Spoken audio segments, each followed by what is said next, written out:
Liberais e Conservadores, por Gustavo Corsão, publicado no Globo em 25 de outubro de 1969. Quais são realmente as mentalidades que se defrontam na Igreja de nossos dias e mais especialmente no Sínodo? Já vimos que as denominações usadas no noticiário não nos parecem adequadas. Que denominações proporíamos nós em lugar daquelas? Parece-nos mais verdadeira esta outra divisão. De um lado, estão os católicos sem adjetivos, ou então os católicos católicos, que, mal ou bem, apresentam os seguintes traços. Eles creem na Igreja e creem que a Igreja, no patrimônio de sua sabedoria e na riqueza de sua vida interior e de seus ensinamentos, dispõe de mais recursos para ensinar e conduzir o mundo do que toda a cultura da humanidade dispõe para conduzir-se a si mesma e para conduzir a Igreja.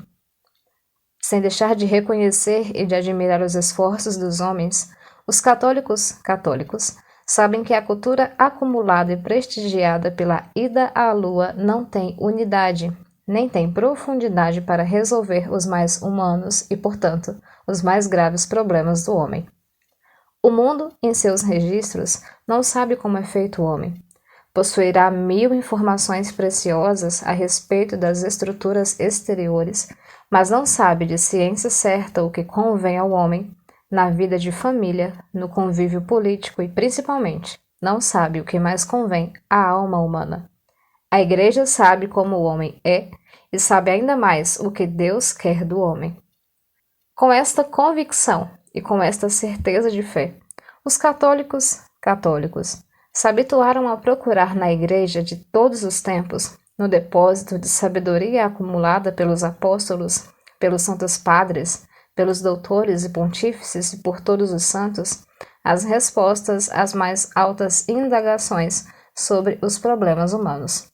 Por mais forte razão, o católico, colocado em situação de influir e de contribuir para os negócios do reino de Deus, procurará na própria casa de Deus, nos próprios registros da Igreja e sempre à luz da fé, as soluções para todas as dificuldades.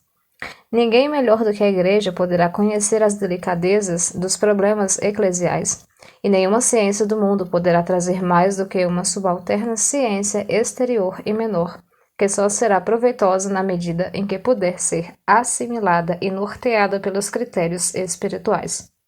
O católico sabe que a Igreja deve estar atenta ao mundo, mas não como quem está atento ao mestre, e sim como o mestre que deve às vezes aprender com o aluno para melhor conhecer suas deficiências e para melhor ensinar, ou como o médico que ausculta não para ser curado pelo doente, mas às vezes ser por ele informado e para curá-lo. O católico que estivesse sentado num sínodo prestaria ouvidos ao clamor de um mundo enfermo, não para tirar deste clamor a ciência e o remédio. E para os grandes problemas da Igreja, só a Igreja pedirá critérios e normas. E em todos os rumores que lhe viessem do mundo, saberia sempre vigiar, bem sabendo que haverá sempre no mundo uma corrente de ira e de inimizade que quer a destruição da Igreja. De outro lado estão os avançados, os modernistas, os progressistas ou liberais, que creem mais no mundo do que na Igreja, e que, para o suposto bem de uma nova Igreja que julgam ainda estimar, preferem não ouvir a velha antes de ouvir os jornalistas, os economistas e demais estudiosos da casca do mundo. Acreditam mais na ciência, na história, no progresso, no mundo, do que na Igreja fundada por Jesus Cristo, vivificada por seu Espírito. Daí a espantosa facilidade com que desdenham a obra de um Pio X recentemente canonizado e precisamente canonizado como Papa exemplar. O progressista, o avançado, o historicista, o liberal, acredita mais em Karl Marx do que em Santo Tomás, e vê valores mais apetecíveis em um Guevara do que em um Santo Cura d'Ars, porque toda a sua confiança está sempre posta do lado do mundo, e toda a sua desconfiança está sempre dirigida para este espantalho da história, que é a Igreja de Cristo. Queixam-se dela com medidas e critérios pedidos ao mundo, e querem até salvá-la dela mesma. Querem servi-la contra o que ela sempre quis.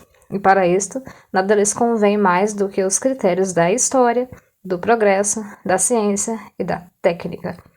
A convicção central desse personagem é a de que o homem está se saindo muito bem de todas as empresas, inclusive a de se salvar, enquanto a igreja não fez outra coisa senão tropeçar nas próprias vestes e desacertar.